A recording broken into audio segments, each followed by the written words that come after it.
Electronic voting machine में छेड़खानी करी जा सकती है। वैसे वैसे यूरोप में ज़्यादातर देशों ने, अमेरिका में ज़्यादातर स्टेट्स ने, सब ने ईवीएम हटाकर वापस पेपर बैलेट पर चले गए। अभी हाल में बांग्लादेश ने भी ये फैसला लिया कि वो ईवीएम हटाकर वापस पेपर बैलेट पर ही चुनाव कराएंगे। अब की बार जो चुनाव हुआ, हमारी इलेक्शन कमीशन ये कहती है कि नहीं, हमारे ईवीएम ऐसे हैं जिसमें कोई छेड़खानी नहीं हो सकती। फिर में उन्होंने ये रिपोर्ट दी कि इलेक्ट्रॉनिक वोटिंग मशीन्स हिंदुस्तान की भी ऐसी हैं जिसमें छेड़खानी हो सकती है। 2017 से पहले जो वीवीपैट मशीन थी जिसमें आपको वो स्लिप दिखाई देती है सिंबल की, उसका कांच जो था वो ट्रांसपेरेंट था, बाहर से देख सकते थे कि अंदर क्या हो रहा है। 2017 में इसका डिज़ाइन बदल दिया गया और कांच को काला कर दिया गया और अंदर और मिरर कर दिया गया, यानी कि आप बाहर से अंदर देख ही नहीं सकते कि अंदर एक बल्ब ना जले, और वो बल्ब 7 सेकंड के लिए जलता है, सिर्फ ये दिखाने के लिए कि जैसे आपने हाथ पर बटन दबाया है तो हाथ की स्लिप आपको 7 सेकंड के लिए दिखाई देगी। ना भी हो तब भी आप उसके हार्डवेयर और सॉफ्टवेयर जो उसका है उसमें ऐसा प्रोग्राम डाल सकते हैं, जैसे मैंने बताया कि 2 अगर कंसेक्यूटिव नॉन बीजेपी वोट्स पड़ती हैं तो दोनों को वही स्लिप दिखा दी जाए और एक वोट नॉन बीजेपी को और एक वोट बीजेपी के पास चली जाए।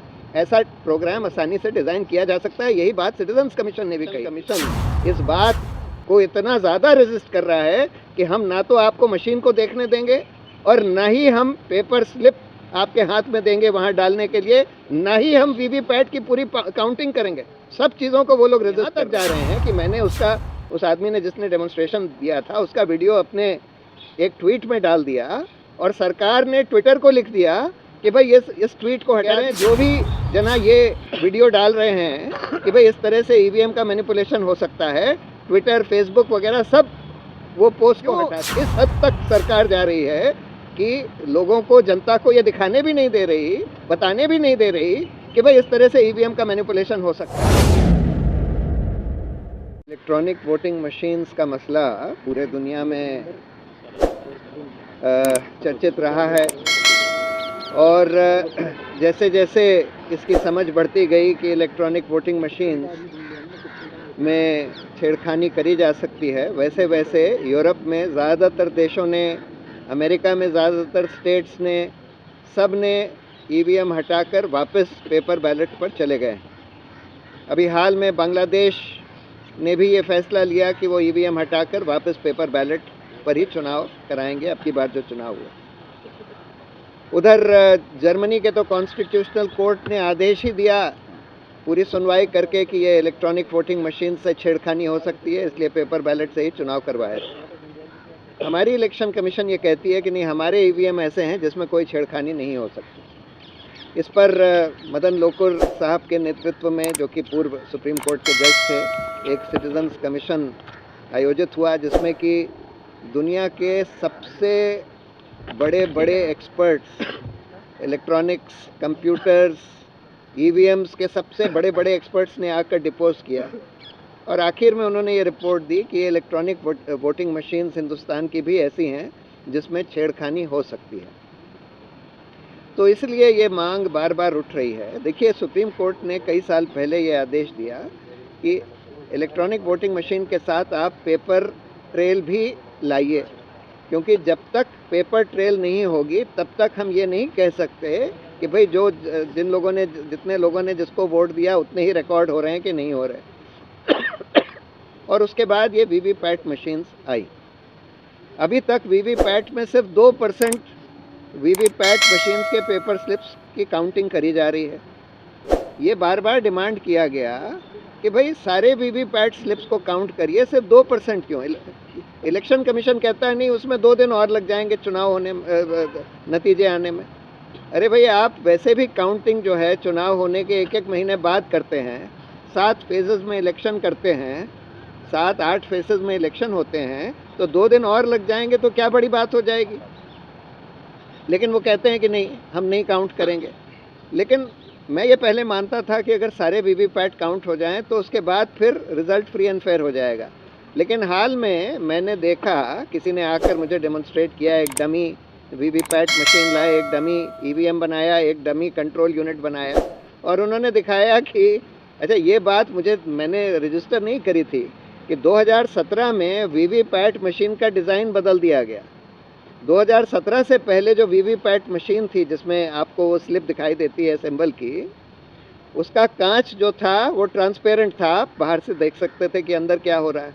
2017 में इसका डिज़ाइन बदल दिया गया और कांच को काला कर दिया गया और अंदर और मिरर कर दिया गया, यानी कि आप बाहर से अंदर देख ही नहीं सकते जब तक कि अंदर एक बल्ब ना जले। और वो बल्ब 7 सेकंड के लिए जलता है, सिर्फ ये दिखाने के लिए कि जैसे आपने हाथ पर बटन दबाया है तो हाथ की स्लिप आपको 7 सेकंड के लिए दिखाई देगी, उसके बाद बल्ब बंद हो जाएगा। आपको स्लिप कट के गिरती हुई भी नहीं दिखाई देगी।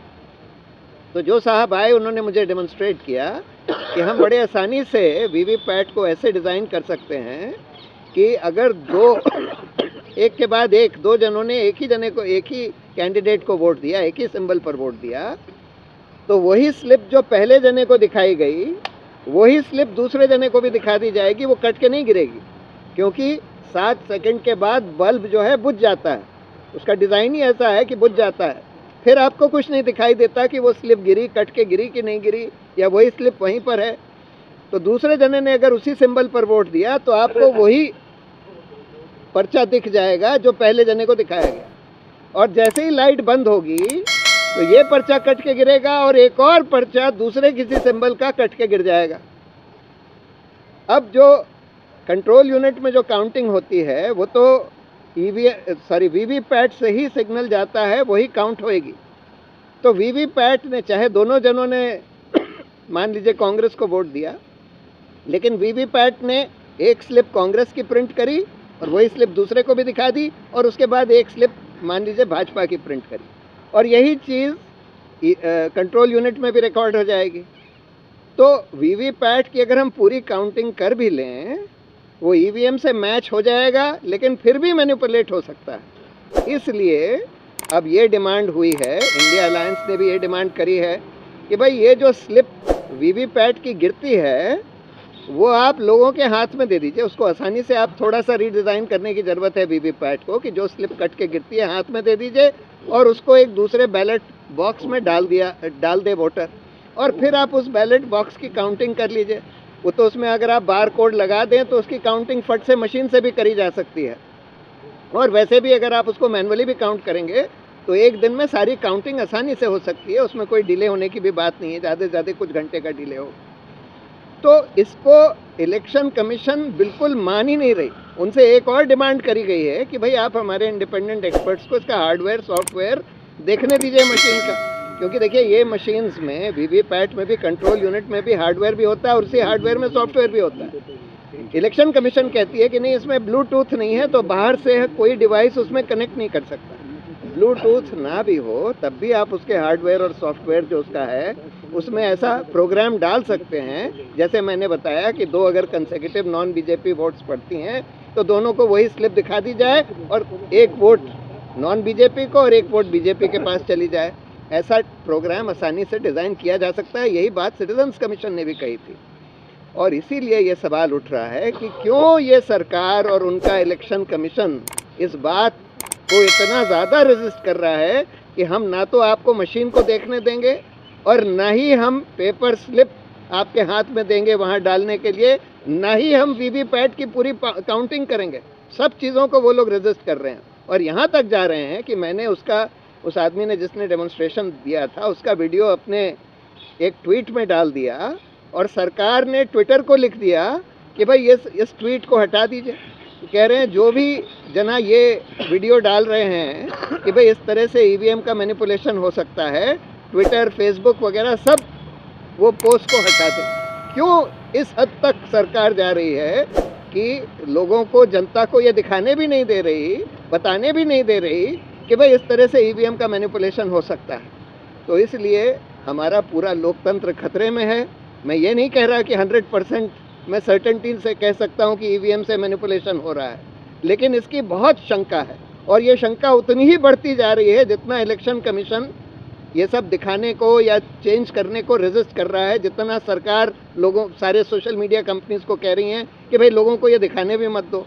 इसका मतलब ये है कि जिसको कहते हैं चोर की दाढ़ी में तिनका, ज़रूर ऐसा इससे ये आशंका बढ़ गई है कि ये मैनिपुलेशन हो रहा है। और इसीलिए अगर हमको लोकतंत्र को बचाना है इस देश में, ये सारी सिटीजन्स की जिम्मेदारी है। इसीलिए पूरे हिंदुस्तान में सिटीजन्स का बड़ा मूवमेंट होना चाहिए, पॉलिटिकल पार्टीज़ की भी जिम्मेदारी है, लेकिन आफ्टर ऑल लोकतंत्र तो हमारे लिए है, इसलिए पूरे देश में एक बड़ा पीपल्स मूवमेंट ईवीएम हटाओ लोकतंत्र बचाओ के नाम से चलना चाहिए और वापस पेपर बैलेट की तरफ हम लोग को आना चाहिए।